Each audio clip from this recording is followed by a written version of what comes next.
Hello everyone, Xeno What If here. Bring in part 7 of What If Jaune arc was a Mandalorian. Link in the description of the fanfiction of this What If. Listen here YouTube. I do not own anything and this is not a scam. Chapter 19. Everyone woke up only to find RWBY missing. Young. RWBY. Everyone started searching around until they found a hole. Bo-Katan, the little one must have fell down there. Later, RWBY was captured by the White Fang. Roman. Well if it isn't Little Red. RWBY kicked Roman in the shin then bit the hand of the grunt holding her and punched the other in the nuts. Then she used her semblance to run away. Until she bumped into another person. She looked up to see a familiar T-shaped visor but the problem is the three people were unfamiliar. Two men and a child Mandalorian. Jaster. Hey there little one. Django. Looks lost to me. Boba. Hey look there's Arcadius. Jaune. RWBY. Jaster. Is this foundling yours? Jaune. Uncle Jaster. Django. What about me? Jaune. Hi Uncle Django. What happened here? Boba. Me father and grandfather were hunting a bounty. Jaune. Is it Torchwick? Boba. Yeah. Jaster. Seriously. Looks like everyone wants this guy dead. Jaune. No, I have been quested by grandfather Garen to capture him, to uncover a plot to destroy the kingdoms. Django. Looks like we're working together. The rest of the teams meet up to assault the train. Bo-Katan. Hi Django. Django. Hey Bo. You'll also like. Jaster. Should I be worried? Jaune. No time for pleasantries, attack. Team RWBY and Oobleck along with the Night Owls and the Fets attack the train. WF Grunt 1. Who the hell AR? He got shot in the head. WF Grunt 2. Get the train moving. The train began to move as the teams board it. RWBY. There's a bomb in here. Blake. And here too. Oobleck. Here's the plan, we're gonna stop this train. Django. To vague Professor. Oobleck. Doctor. Jaune. Jaster. Take your family and Oobleck eliminate any White Fang on top of the train. The Night Owls and I along with Team RWBY will go through the train. They do as they were told and split up. Jaster and his team were making progress until a paladin blocked their way. Oobleck transformed his thermos into a flamethrower and used it as a bat and turned Sway into a ballistic missile destroying the paladin. Django. We have two more. Boba took the initiative. Django. Nice shot son. Boba. I was aiming for the other one. Meanwhile inside the train. Jaune. RWBY faced the White Fang grunts. Yang faced Neo. Weiss and Koska faced the White Fang lieutenant. And Blake and Bo-Katan faces Roman. Roman. We meet again little kitty. But when he looked at her ally and paled. Roman. Another one. Jaune and RWBY rushed to the others. When they entered the room Yang was in they met a tall woman with black hair wearing a mask. Huh, I finally found you boy, but we will have words later. She vanished as she enters a portal. RWBY checked Yang but Jaune was fuming his fist tightened and his teeth clenched. Jaune. That was the bitch who leads those murdering bunch of miscreants that took everything away from Lilith. I swear on the honor of Mandalore I will end them. They moved to the next room and found Koska and Weiss standing over the body of the WF lieutenant. They finally reached the last room to find Roman bound by fiber cord and Bo-Katan holding him by the throat. Jaune. Stop the train now Torchwick. Roman. I can't even if I wanted to those animals sabotage the controls so no one can stop it. Jaune. Weiss make a dome now. Weiss complied and created an ice dome and the train crashed. The teams woke to a horrifying sight grim inside Vale. Huntsmen and Huntresses quickly joined the fight. Jaune sees Team CFVY joins the fight and Jaune turns to Velvet. Jaune. Who's watching Lilith? Velvet. Your grandpa and the babysitter he brought with him. Jaune. Babysitter, oh, no. IG-11. Greeting young Jaune it has been a while. Jaune. Where's Lilith? IG turns and show that Lilith was in his backpack. Lilith. Hi papa. Jaune then hears footsteps and looks toward his grandfather. Garen. I know Jaune and I'm sorry but we have a crisis on our hands. Jaune. Oh don't you worry grandfather I'll just tell grandmother what you did. Garen pales he will be sent into the doghouse for sure. The battle ensues as Atlas battleships flew overhead and sent Atlasian knights to support them. Koska. Wow Atlas is too good to send some men down huh. Bo-Katan. Just keep fighting. Jaune was able to keep the breach at bay by holding the mouth of the hole and kept more Grimm from coming in. That is until Atlas warship, Atlas soldier, we found where the Grimm are coming from. Ironwood, where, as, the hole at the center of the plaza. Ironwood, good work, bombard that area, collapse the breach. As the ship began to fire they failed to acknowledge there was a friendly near the target. As Jaune heard the shots he looked up. Jaune, Din Farek. Chapter 20. A large explosion erupted and the breach was sealed. The beacon team celebrated, but the Mandalorians were not. Garen, NN000000000. Garen rushes the wreckage as does the Night Owls and the Commandos. The Mandalorians stopped outside the smoke only to be greeted by a sad sight. Garen walks out cradling a badly wounded Jaune in his arms. The beacon students suddenly broke out of their cheering. Team PNR, RWBY and CFVY runs toward Garen. Jaster, we must bring him to one of our tribe. Django, the only nearby tribe is the Children of the Watch. RWBY, how did he get hurt so bad? Jaster, he never told you.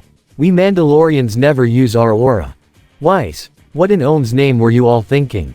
Garen, we can discuss that when we reach the tribe, let's move. Bo glares at the Atlasian ship, this was not over by a long shot. Later at the village of Navarro. Garen, take me to your healer. The man leads them to the healing tent. Angela, what happened? Garen, he was caught in an artillery barrage from Atlas. The tribe looks on in surprise. Angela proceeds to mix herbs and liquids. Weiss, what is she doing? Why don't you have any modern medicine? Angela, we don't believe in chemicals, we rather rely on natural healing and herbal mixtures, so forgive us if we're not to your standards. Weiss shuts up from that tangent. Angela, IG-11 lend me some Bacta as well. A few hours later. Angela, he will mend in about 24 hours, maybe even less if he sleeps through it. Garen then suddenly receives a call from Ozpin. Ozpin, Garen, is Jaune with you? If he is, I need a report. Garen, can you tell your retard general of yours he inadvertently just declared war in all of Mandalore? Ozpin, what happened? Garen, he ordered an artillery strike on my grandson. Ozpin, I'll have a meeting with the Circle but we can't begin without Jaune. When can I expect him to be here? Garen, one day, Ironwood better pray if I see him I might can't guarantee his safety. Ozpin, I apologize for this incident, is Jaune alright? Garen, he's out of danger but we might be seeing the beginning of a war. Ozpin, I'm in a Mandalorian village and they heard what happened, and they are outraged. Ozpin, please calm them down old friend, a war is the last thing Remnant needs. Garen, you do know I have relinquished my title as Mandalore. Ozpin, I know but please do what you can. Then the call ended. He was then approached by a large Mandalorian. Garen, pause. Pause, I heard, I'll try and calm the village down. But can you tell me did Tar spoke to him? Garen, the story spreads fast. Pause, Blame cries. But she is right, we all have a right to know. Garen pulls out an object. Pause, it is time. Garen, I don't know. But it will be a time to remember. Meanwhile in the void of space. Jaune woke up only to be greeted once again by Tar. Tar, greeting Jaune, it seems you're in a predicament. Jaune, I was. My family. Lilith. Tar, do not fear Jaune, everyone is safe. Jaune, okay, but what am I doing here? Tar, there's a great evil approaching Remnant and a Mandalore must rise to face it. It is time. Jaune felt a newfound strength flowing through him.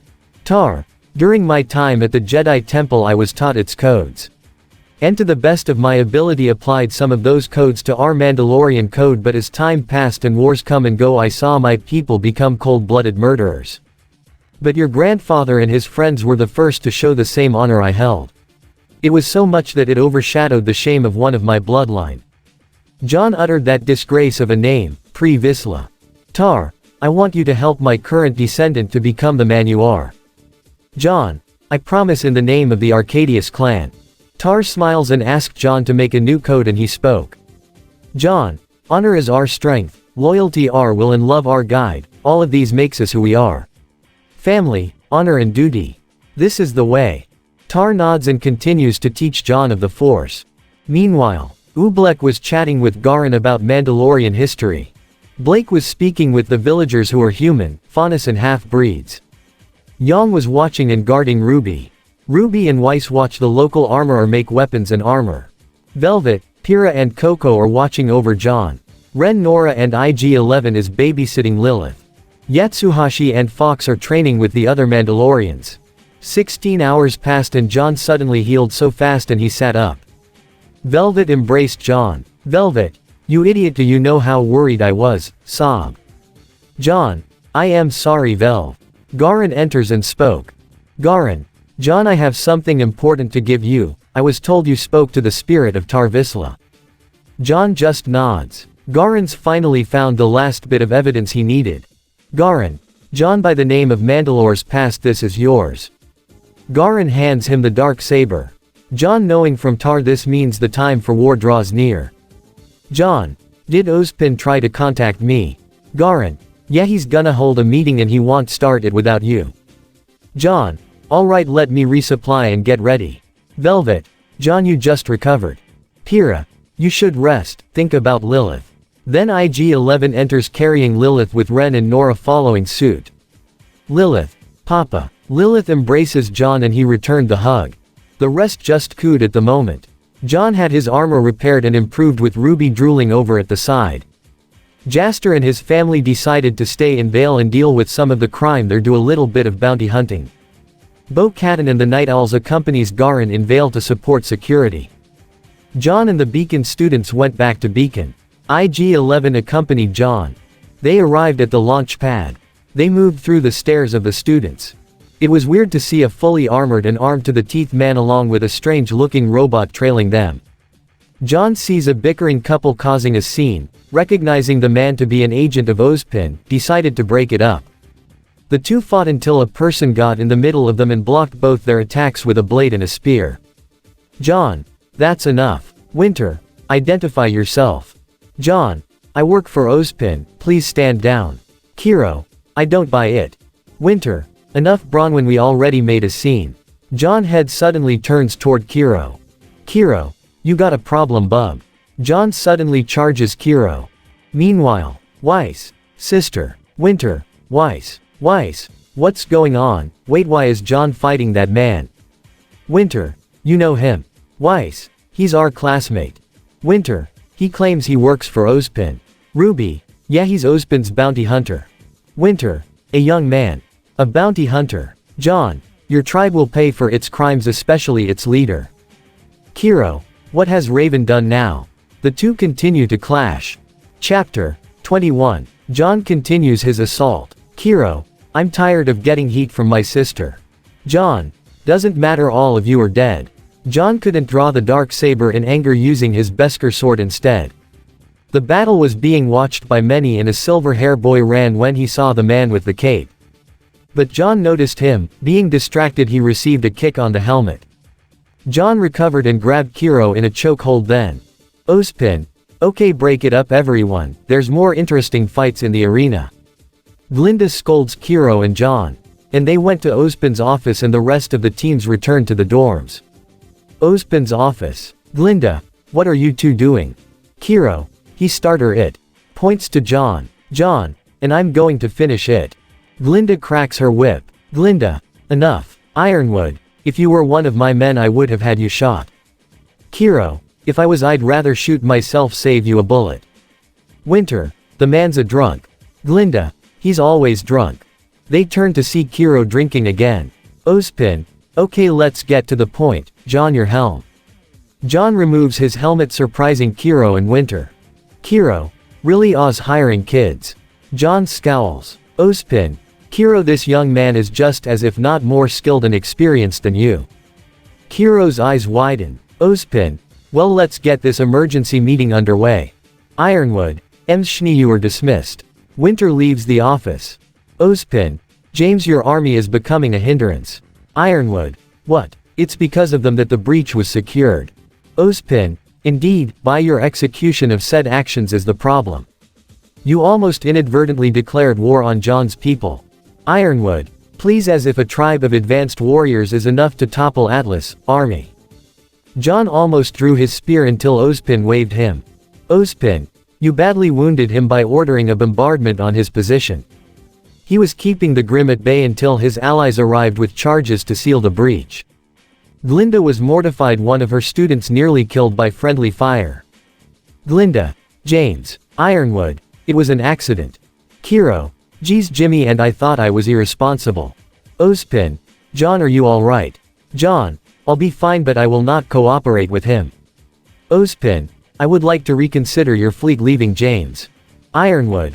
I have approval of the council. Ozpin. They will retract that approval when I report that one of my students was a victim of friendly fire. Ironwood. We're just here to be security for the vital festival. John. The only thing you're doing is giving the enemy what they want.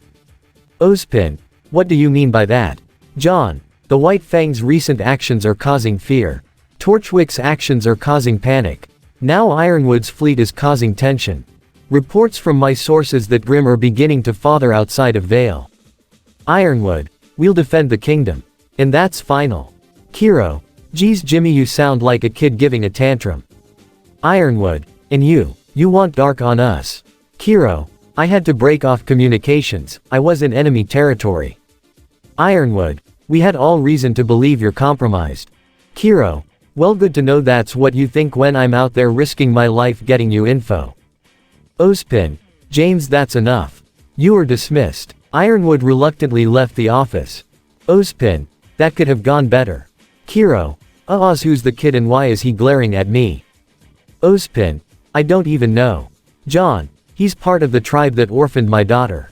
Kiro was surprised his sister attacked another village. Kiro. What happened? I haven't been a part of the tribe for years, my only relation to them is by name. John lifted his glare, sensing no deception. John. You were a former member. Kiro. I was. When I enrolled in Beacon I decided never to return. And by the way, the leader is my twin sister, and Yang's biological mother. John was surprised to hear that fact. John. Alright, I won't hold it against you and Yang, but I will continue my attack on that tribe. Kiro. I won't hold it against you. Kiro. And Oz, who's the kid? Ozpin. He's a Mandalorian. Kiro suddenly pales, he heard stories, and he got beat by a teen. Kiro. You sound one of them. And he's working for you. Glinda was enjoying the stupid look on his face. Kiro. Well, at least he's more competent than Jimmy and his tin cans. John. Have you decided to move Amber yet? Ozpin. We have prepared everything, but we still don't know a safe place. John. Well, I would suggest sending her to Mandalore. Ozpin. Don't you think that's dangerous for your people? John. If they power falls in the hands of the enemy, everyone in Remnant is in danger. Ozpin. You have a point. John. I'll ask the Night Owls to be her escort. Ozpin. Alright, the sooner the better. Well, that concludes this emergency meeting. John and Kiro left to proceed to Team RWBY and Team JNPR dorms. RWBY leaps on Kiro. RWBY. Hey Uncle Kiro, did you miss me? Did you? Kiro. Nope. And he ruffles her hair. RWBY. Why were you and John fighting? Kiro. John. You better tell her because she will hound you to your grave. They both look at Yang. Yang. What do you mean by that? Kiro. Yang, it's about your mother. Yang's eyes widen. Kiro. This man is hunting her. Yang states at John. John. Her and her pack of murderers are the reason Lilith's man orphaned. Yang just couldn't believe it. Kiro. She's the leader of the Bronwyn bandit tribe. John. And she's responsible for countless deaths and burnt down villages. Yang. John. Don't blame yourself, she's to blame. But I know why you want to find her. I won't kill her, but no promises if she's crippled after I'm done with her. Yang. Can I at least talk to her? John. Yeah. Kiro. Well, that was awkward.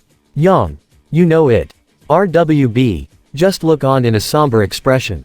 Then someone entered the room. It was IG-11 carrying Lilith. Lilith. Hi Papa. Kiro. What the F? RWBY. Ahem. RWBY holds out the swear jar. And John is aiming a DL-11 at him. John. Language, she's just a kid. Kiro corrected himself. Kiro. What is that thing? John. He's a nurse droid, but at the same time an assassin droid, IG-11. IG-11. Greetings. Kiro. So this is the kid.